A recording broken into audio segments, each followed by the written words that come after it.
Hey, what is up, everyone? It's Rich. All right, welcome to Super Fun Sunday. I thought today what we would do is a little tribute to Richard Corben. I did actually do a Richard Corben video a few months ago, so I will have a link in the description box for you to check out that. So, how I'm going to set this video up is we're going to look at some of his more quote unquote realistic stuff that's a little more like the proportions are more normal, and then we'll look at some of his very stylized work.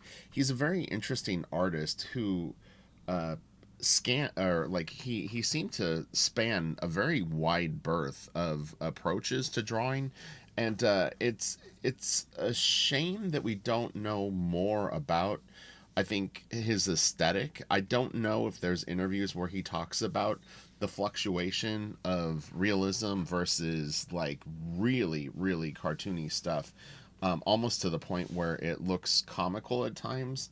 I've never understood how he basically decides which version he's going to use. God, my mouse is going to drive me nuts. All have to do with my stylus. But yeah, it is really, really interesting because you'll see faces that are so unusually drawn, and then stuff that is like about as high of level of drawing ability that you could ever see. So this will be a real fun video, and hopefully inspirational. His lighting is absolutely phenomenal. His figure work is absolutely incredible, and give me like 3 minutes to do some updates for my own stuff really fast, and then we'll get into this. So Blaster Kid, people I'm sure are very curious of what's going on with Blaster Kid.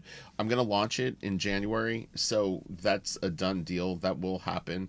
As a lot of you know, and coincidentally, Richard Corben has done a lot of work for heavy metal. I'm working for heavy metal right now. I had an option a couple of months ago to do one of two things, which was I could ink for a few more months, or I could try to figure out what I was going to do on my own. I opted to avoid taking more inking work because I'm trying to get out of that lane. And so I basically had no work for like 2 months, and coincidentally, right when I was about to launch Blaster Kid, I was offered a penciling job for heavy metal, penciling, inking my own stuff, and I took it because I needed work. I don't have a huge savings where I can just not work for months at a time.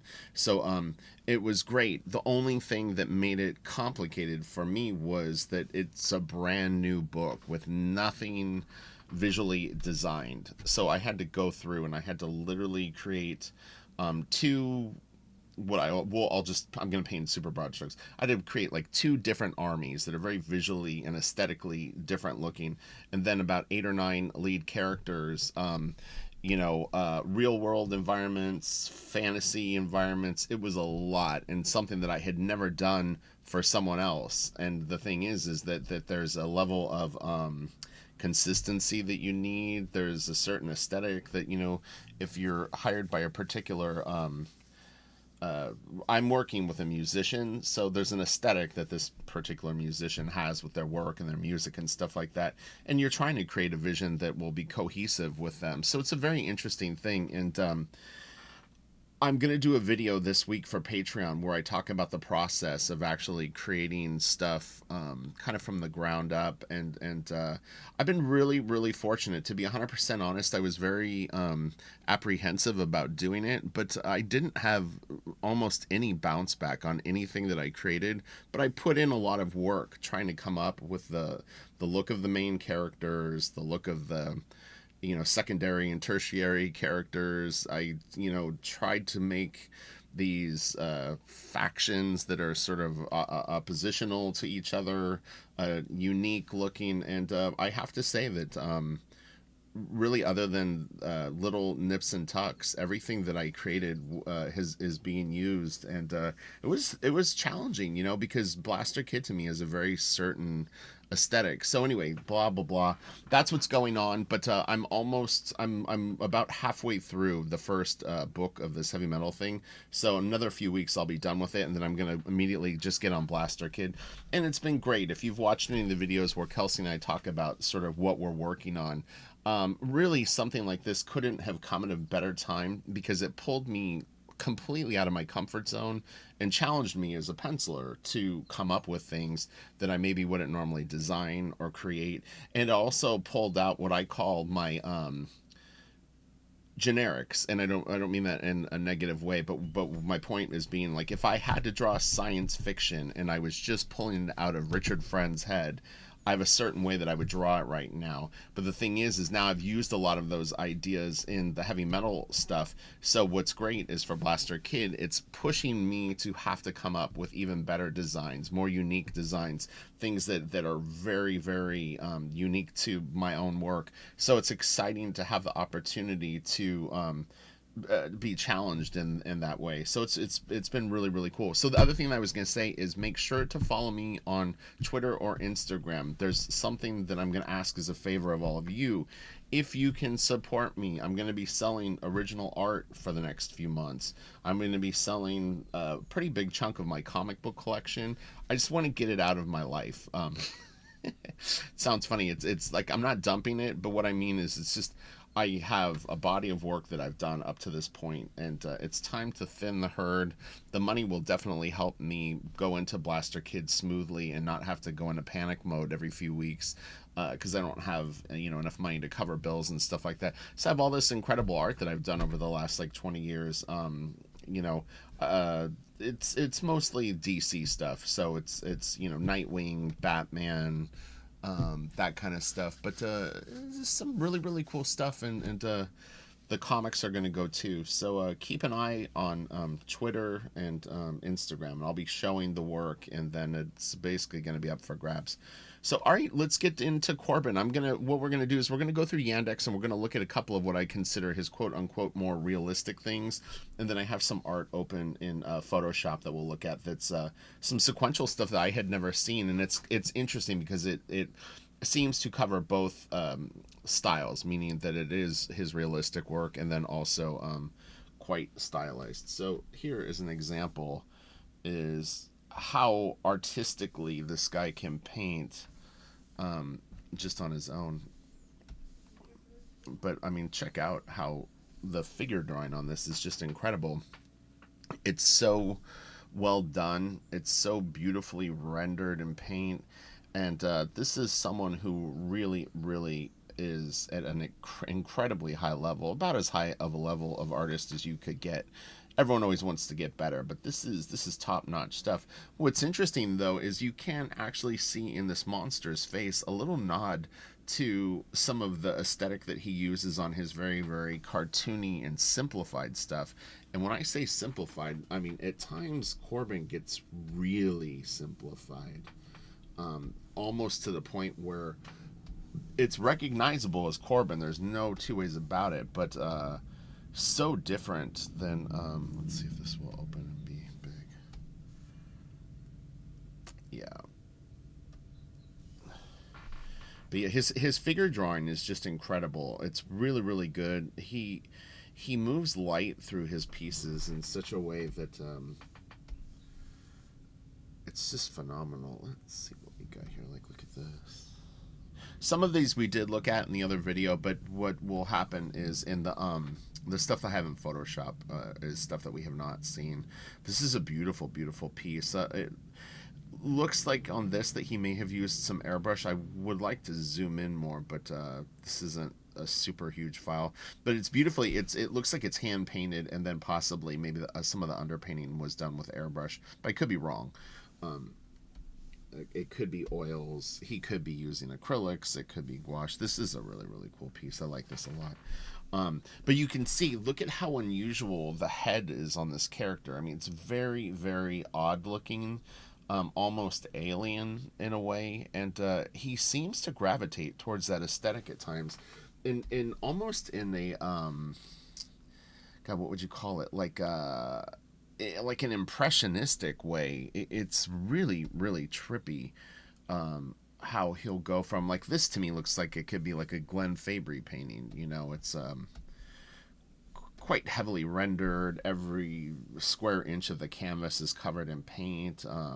It's a fairly thick application of paint, all things considered, and it's a really nice piece. But it's I mean, this thing has been painted and then painted again. There's just layers of paint caked on this thing. And let's see if this is Corben. I wasn't 100% sure if it is. That is. Wow, man. Let's check this out. Oh man, God, that is so good. Jesus Christ. So this is 1985. Dude, this guy is just killing it. That cape is just beautiful. There will be a little bit of artistic nudity, so just a heads up if you're sensitive to that stuff. Relax. We're all naked under our clothes. Except me. I wear 5 layers of clothes, so I'm never naked. But yeah, so this is really interesting. It almost has a little bit of like Martin Imond or some of the like Igrat covers from Verotic.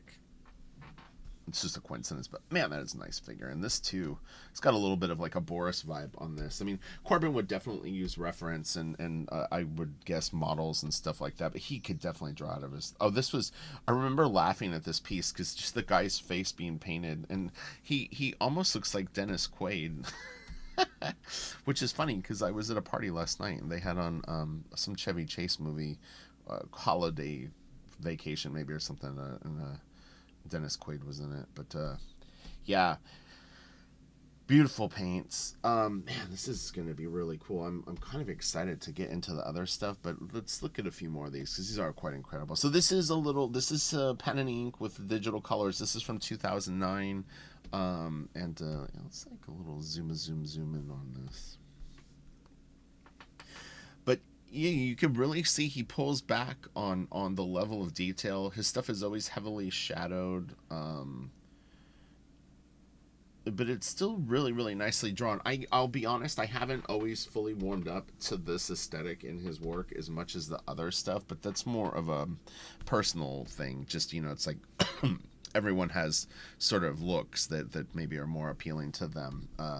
So I do like really cartoony work, but I would say for Corben, I tend to lean a little bit more towards his slight realism with the blend of cartooning. I actually, it's funny, on this heavy metal story, I actually draw more cartoony than you would think at times.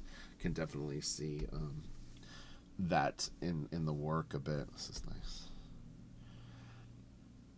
We won't zoom in on this one. I don't think we really need to. What is this?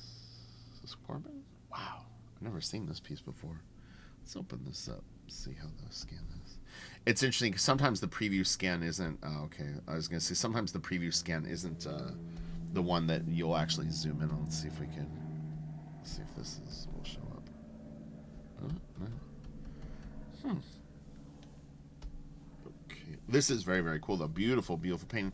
And you can see it's very similar to that dinosaur piece that we were talking about with the almost like scale mail sort of look to the tree where everything has been quite heavily rendered. This is great.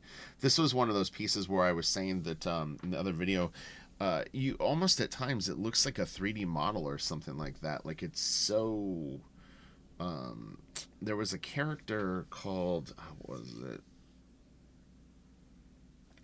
There's an early 3D model that was kind of like a big character like this that kind of had that vibe. I can't remember what it had. It had like a funny name. He does great dinosaurs, man. It's so cool, and I'm sure people have seen some of his Hellboy work. Mike says that one of his favorite stories that he ever wrote was actually illustrated by Corben, which is high praise. This is a great piece too. These are so creepy. Let's see here. Let's try this. Yeah, we looked at this in the other video. Man, that is wild. Look at the rat gnawing on this person's head. It's so crazy. The lighting and color is just gorgeous on this piece too. It's really, really good. I love the wrinkly knees. The pieces like this get me excited to draw. Not that it's just horror. The content is secondary to just the beautiful composition and the lighting and the dramatic feel of it. I think is very, very cool. It's quite an honor to work for Heavy Metal Magazine. Is like my first extended project.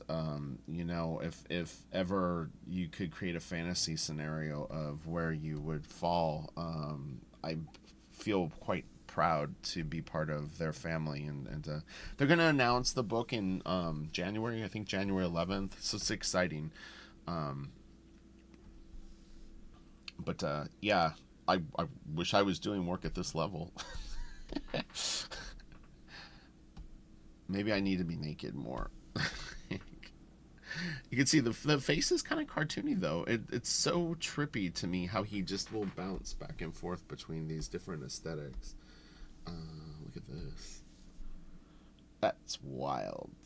Wow. Look at the body on this guy is incredible. All right, let's open it. Man, that is just so nicely drawn. He's a hairy dude, but boy, oh boy, the subtlety of the value from this side of the figure being lit so nicely. Still, like, it's interesting because this I would assume is pure white, so this is close to pure white. It could be a little bit of a shaded gray, but man, he really pulls the value to dark over here, and then you've got this nice kind of core like shadow. Do you see the darker shadow that runs through the body, like right through this area?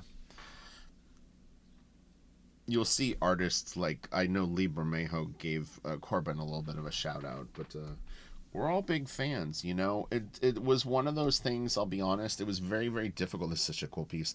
It was very difficult for me as a young comic book collector in the 90s and early 2000s to find much of this stuff. You really were going to need to have a special comic book store in your neighborhood, or you were going to have to search this stuff out at a comic book convention to find it. Especially the older stuff, because a lot of it was published in magazines. He looked to have worked with Jan Strand or Jan Strand quite a bit. A lot of the comic book stuff that I have open in Photoshop is all collaborations with that writer. Um, and man, yeah. And it's interesting too, is so I have two friends that are pretty heavily influenced by Corben.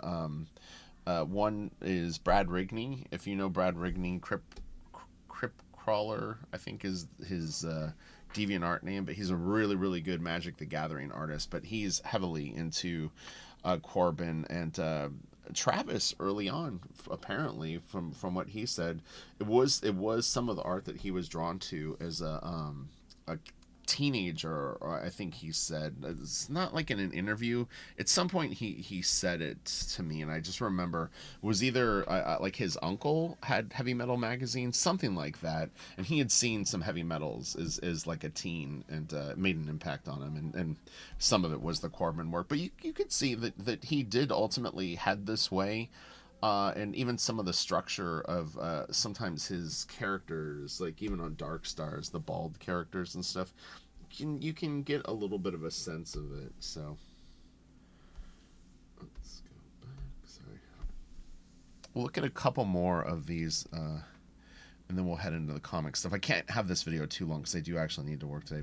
This was a beautiful piece. I remember we looked at this in the other video too, but man, is it gorgeous. I mean, this is like NC Wyeth or Andrew Wyeth level like stuff here. It's just incredible. Look at that tree. This is just gorgeous. This subtle, weird, kind of greenish blue lighting, and the fact that this is a traditional piece is really incredible.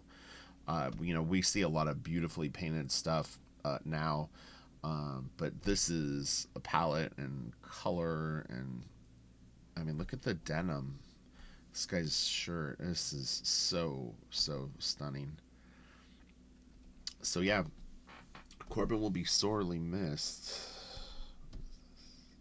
This is cool.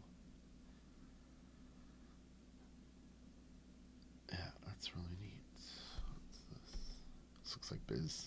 I think this is Bizly. Yeah, okay, let me go back. That's the Biz. What is this? Ooh, wow. That is nice. Boy, oh boy. That is incredible. All right, let's look at it. So this is the Lost Voyage of Sinbad. Wow, man.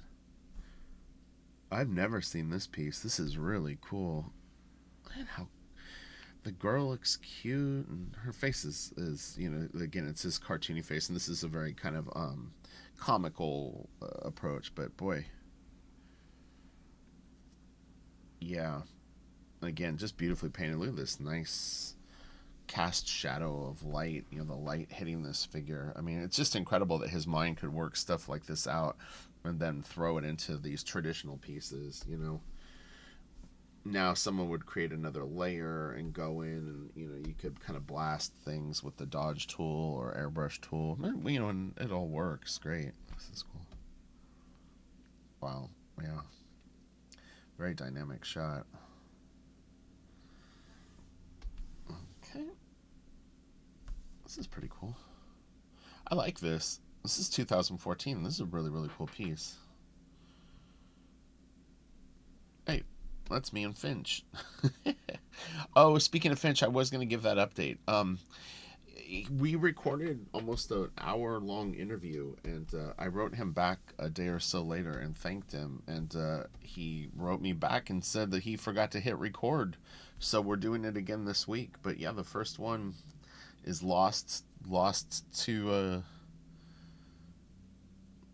I don't even know, a timeless vacuum of sound. It's just traveling through space now, our words. Never to be heard by anyone but him and myself. So hopefully we can do a second take justice. I think it'll be better, in fact, to be honest. After the interview, I was like, ah, man, should have said this or done, taken it this route. So now I'll be able to perfect it. That was actually pretty funny. I have to admit that I was like, oh, don't, you didn't hit record. This is why everyone assumes that doing YouTube and all this stuff. There's nothing worse than I've never not hit record and done a full video, but I've had the audio messed up on videos where you get done and you listen to it back and it's like, and you're like, no. All right, so let's get into Photoshop and let's get this den cover real quick. And we'll look at the sequential stuff that I have open, and we'll wrap up this video with that stuff. Again, very, very cool. But you can see, like, this turns into like almost like a different aesthetic with the structure of the head. To me, it looks like a 3D model, but I don't know for a fact that he ever used them, and I don't even know what year. Den would have been, I think, pre that. I think we talked about, oh yeah, this would have been way before 3D models, that he did create mannequins or sculptures or something like that, and maybe it helped him. So this is called Death Rattle, and he just did a little short story in this magazine, but the cover was really, really cool. And let me get into the crop tool so we can go into full screen mode for this and kind of zoom in on these. But the lighting is very subtle on the skull, but very, very cool. Those shadows and stuff make it look real nice. Beautiful colors. And, look, I mean, this looks very casually drawn to me, This doesn't look that far removed from something that you might see on a high school student's notebook that, someone that could draw monsters well. It's got a very kind of fun, casual sort of vibe to it. Methinks. So this might be the Bodicy. I'm not sure. We'll see as we go through. One of the books is called the Bodicy. And again, you'll see a little bit of nudity on these. But yeah, this is where you start to see that really trippy blend of like almost very small figures, large heads, sometimes really simplified drawing techniques. But then he puts this lighting on it and they look very realistic at the same time. It's a very weird, interesting, unique blend. His fabric folds, the way that he lights it is always amazing. And like for me, what's interesting, because I was talking to Kelsey, I was like, sometimes I draw my head's too big, but just taking a head to about like this size sort of makes it look a little more proportionately, like that looks closer to like the size of a head that you would have on that body. But you'll see when I take it back how large her head is. It's kind of trippy. All right, boobs and wings. Everybody's quite well endowed in Richard Corben's world. That is a fact. This dude must have been so trippy. I can't even imagine the type of personality that you would have to draw this crazy stuff.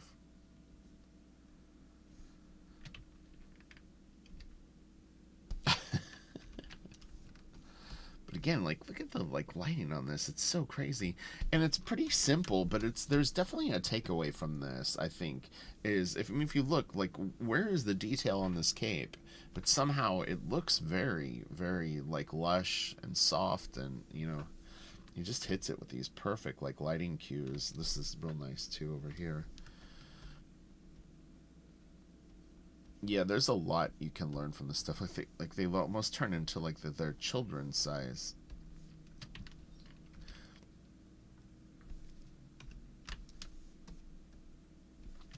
But yeah, for the longest time, I really just couldn't find much Corben art.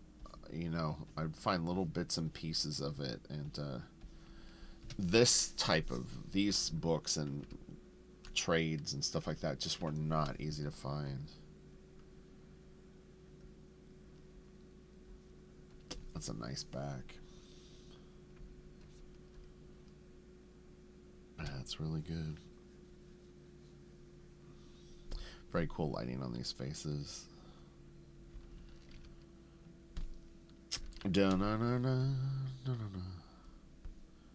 Oh, what are they gonna do? Is that? I can't tell what it is. Is that an arm? I have no idea what they're cutting.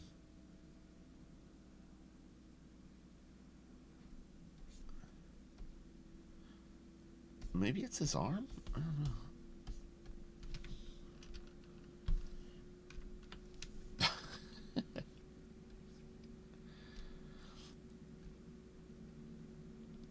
This is pretty cool. This is nice. It looks like a TV actor from that era. Yum woo hubba hubba.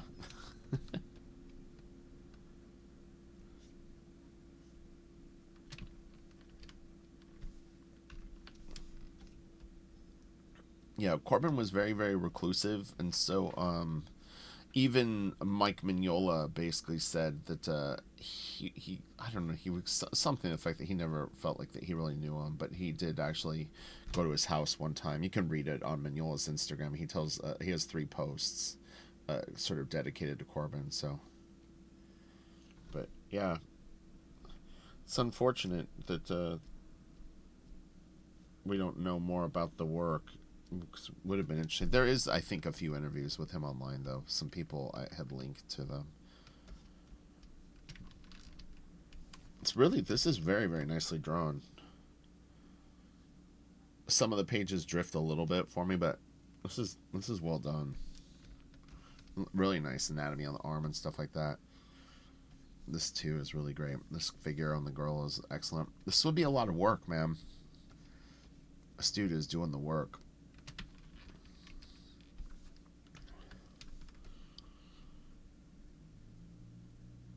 Crazy colors. This is nice. I saw this small. I didn't know what that peach colored what this was. It's like I saw it as a thumbnail, kind of like about this size, and I was like, "What is that?" Peachy. Peachy.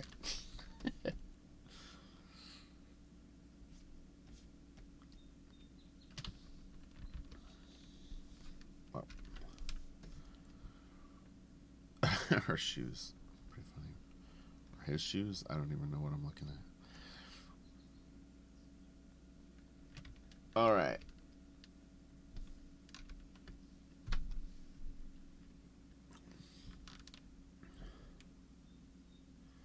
Wow, this is some creepy stuff. What is going on? The Bodyssey. Again, really, really nice shadows. It gives this stuff such a sense of form and depth. Very, very nice. This is good too. Note to self: use more shadows. Now, I use a lot of black in my work already. I use it to guide the eye through the panels and stuff like that. I try to. without having it be super super graphic. I don't really want to draw like high contrast art, but you can still play with your black shapes and where you place it on figures and your backgrounds and the way that you light rooms and stuff like that, and still actually use black quite a bit to your composition and projection of the reader's eye. He's funny. He would have been another artist where I talk about this with Frazetta. Like if they, this is a beautiful cape, by the way. It would be interesting if Richard Corben would have been someone where he was sharing work on like Instagram, like Arthur Adams does, as a for instance. Where he would show some of his process and maybe would upload like a little drawing each day or a couple times a week. Would have been really neat to have that sort of interaction with him, even if he did it on his own terms. But some of these guys just don't want to play along. They don't want to play along with the 2020 social media thing. I just keep waiting for a new alternative to Instagram. I think Instagram, it's such a shame that that's like the place to show art, because I think it's just it's a very limited and kind of shitty platform, but it is what it is. So, and there's a lot of great art there. Don't get me wrong. I just think that it's just like the little square. It's tiny. It's like doesn't navigate well. I just think that's weak.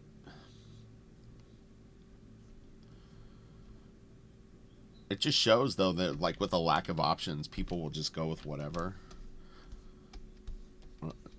It's like, all right, this is where we'll go. It's like, demand more. You deserve more. This is a beautiful figure. This whole page is actually great. Wow, that is some crazy stuff going on here. At times, the colors and stuff like that remind me a little bit of Simon Bisley on Slain, the earlier issues of Slain. This in particular has a little bit of that feel, but I'm sure Bisley was a Corben fan. How could you not be? It's big, buff, naked dudes and painted art and comics and meat and metal and ladies. Laddies. It's cool. Interesting choice of light that it's on this side of the figure. I would have been tempted to put on the other side, but he has this nice shape right here with the sword that starts to move you through. But yeah, usually what you'll see is like if you like a Brian Boland painting, he let me get a brighter color. Boland will have the light coming from this side, and a lot of times the shadows will be over here.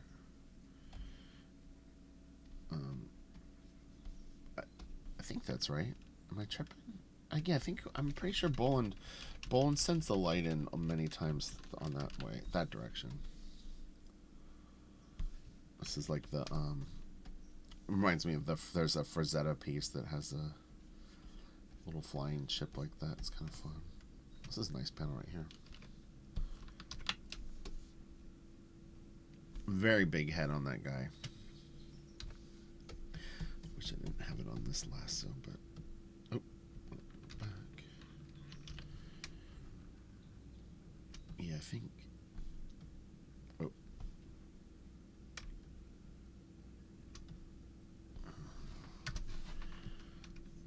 It's kind of more the size that I've been trying to get my head set. I'm just like, it's more me thinking aloud doing that. This is really nice too. At times it has there's a little tiny Frazetta thing. I think it's more coincidental, but the content obviously kind of gets it there too. But Frank would kind of do caricatures of himself that sort of had that look a little bit. So that little indent on her ass is pretty good with the hip thing. This is all really good too. God, man, great anatomy. Yeah, so this was the bodice. Look at this cover. I mean, it's just ridiculous. So this is 1985. The bodice. Right. This is pretty cool. This is Mutant World, I think is what this book is called. Very, very cool. This texture on this is so trippy. I don't. You know what? This could actually be a photo. This looks like he. This is some sort of a photo. Yeah, it is. I was like, man, how the hell did he paint that? It's an interesting little pastiche. It's like a roof, but it almost looks like it's covered in like a hefty bag material, or like when you tent a house. I don't know. I don't know what that is. His color palettes are so wild. I'd be curious of where that came from, because my familiarity with the real bright color palettes, sort of like this, is from Hypnosis, which was a British album cover design firm by Storm Thorgerson and Aubrey Powell, and they would do like Led Zeppelin and like Pink Floyd album covers and a lot of the bands of the day.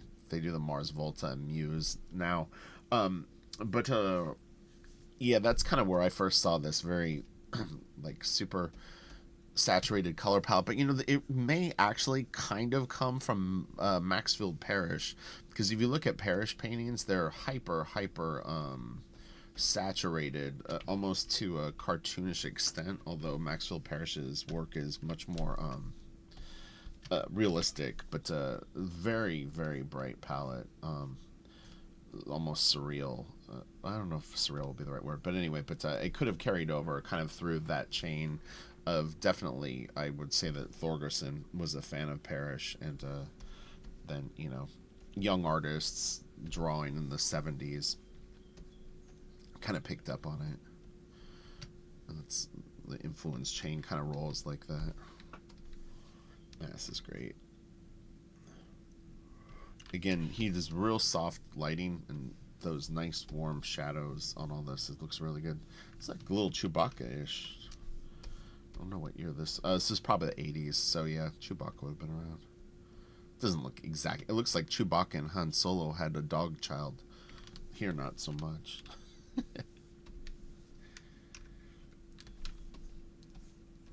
That's funny. This is a nice blend of his cartoony and realistic stuff. Really cool. Man. I can't even honestly tell. I'm assuming that this is hand painted, but it's almost hard to tell. These scans are so... let's see something really quick. The originals may have looked a little more like this. It's possible that the scans got overly saturated. That seems a little more plausible than this. Is that Sprite?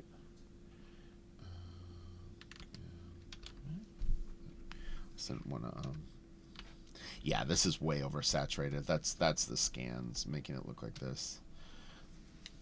I think this is like the Arabian Nights story that he did. It's really dark too. Let's see if I can.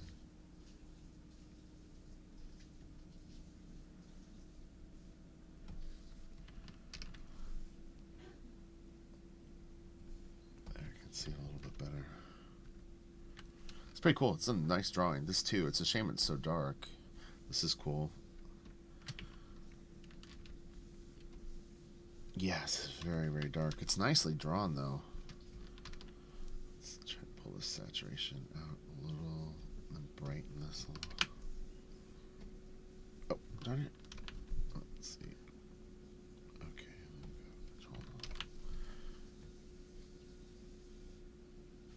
but I do think that this original painting probably was a little more saturated than this. Maybe not, though. We're so used to seeing his work look almost radioactive. This is great, and this looks a lot like a Maxfield Parish painting, in fact. So I think my guess was spot on, because this is a color palette right out of a Parish painting. In fact, it was almost the exact painting that I was thinking of. Pretty good, guys. Just saying. No. This is nice. This has a different feel. This is kind of, you can see more of Corben in this, but this is very Parish. New Tales of the Arabian Nights. This is a beautiful piece. But look how cartoony this drawing is. I mean, it almost looks like a rough, you know? That to me doesn't look like finished art, but, you know, there it is, and it's in the book, and it is a piece. That was that panel that we were looking at. You can see how much more we can see it now. So, Yeah, unfortunately the scans on that are quite dark. I don't know how the book originally published. Oh, and this is the piece that we were looking at online. You can see how much darker this scan is of it too. And this is again another one by the Jan Strand. This is cool. I can't remember what story this is, but this is I think a 5 or 6 issue series that he did. It's very very cool looking though. And again, look at the lighting on these figures. It's just nuts. It's so good. This is beautiful. This is great too.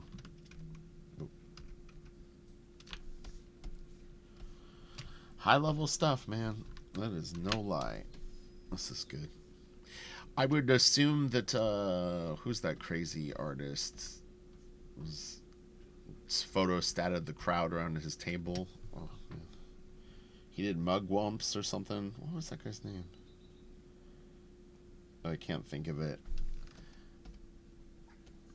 I used to like his work, but I don't know. It kind of outgrew it. I can't think of his name.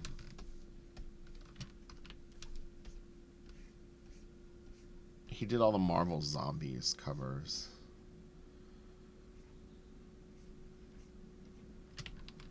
He did something online and got everybody worked up. I can't remember what it was. It was like, oh, he took tables. That's what it was. He showed up at a con and he took like 3 tables for his stuff, and then created some photo thing where like he made like a huge crowd, but you could tell that it was the same people cloned, something like that. It's quite the brouhaha.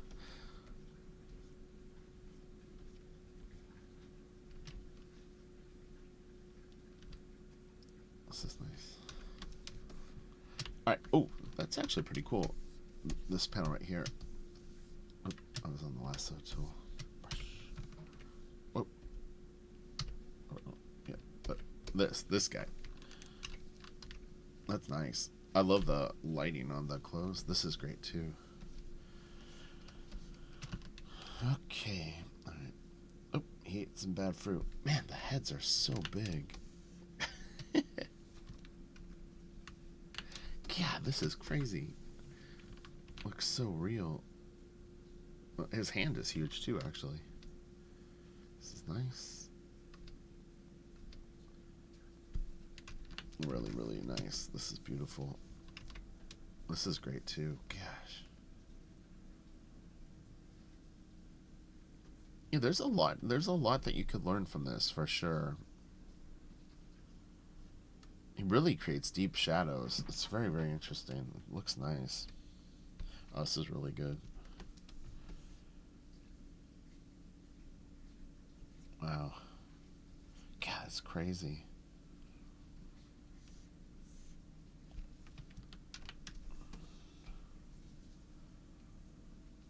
I could see Kevin Nolan being a big fan of this guy too. And in fact, I think Kevin was another artist that did a tribute on I think I saw on Twitter. This is very very Kevin Nolan. The color palette and the way that the stuff is lit, and this would have been kind of when Kevin was getting into doing his early painted work. Oh man, the colors are so bright. It's crazy. All right, we're moving. I gotta get going. I got stuff to do. This is nice. This feels so 70s, although I'm sure it's probably early 80s, but it's very psychedelic. I'm getting a little tiny bit of a Robert Crumb vibe on this piece.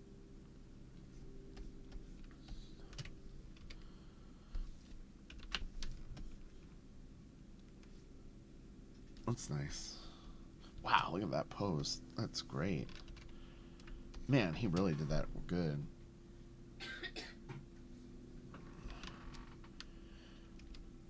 Mutant World, yeah. So there's 5 or 6 issues of Mutant World. It's very, very cool. All right, that's it. You guys have a great day. Thank you all.